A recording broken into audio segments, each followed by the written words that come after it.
ఛానల్కి స్వాగతం. నేను మీ శ్రీకాంత్ని. ముందుగా అందరికీ అడ్వాన్స్ హ్యాపీ ఇండిపెండెన్స్ డే. దేశానికి స్వాతంత్రం ఎలా వచ్చిందో మన జీవితంలో కూడా మనకి స్వాతంత్రం రావాలంటే స్వేచ్ఛ మనసులో, విజయం నీ చేతుల్లో ఉండాలి. ఇవి ఉండాలంటే నువ్వు ముఖ్యంగా పాటించాల్సిన రిస్క్ తీసుకోండి. ఫ్రీడమ్ ఫైటర్స్ ఆ రోజు రిస్క్ తీసుకోలేకపోతే ఈరోజు మనం ఇంత స్వేచ్ఛగా బతికేవాళ్ళం కాదు.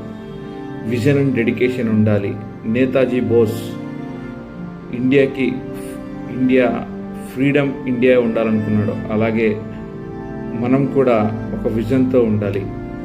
టీం వర్క్ ఉండాలి. టీం వర్క్ నేర్చుకోవాలి. ఫస్ట్ ఆఫ్ ఆల్ దేశానికి స్వాతంత్రం కూడా ఒకరితో రాలేదు.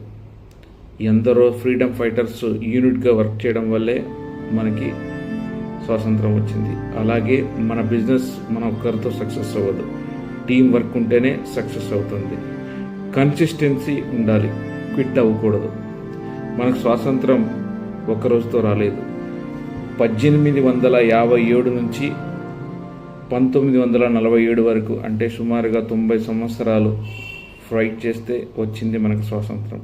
అలాగే మన బిజినెస్ కూడా ఒక రోజుతో సక్సెస్ అవ్వదు. చాలా సంవత్సరాలు కష్టపడాలి.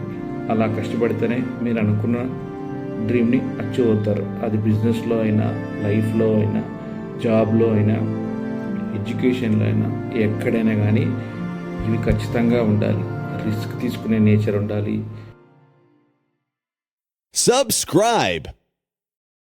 Subscribe.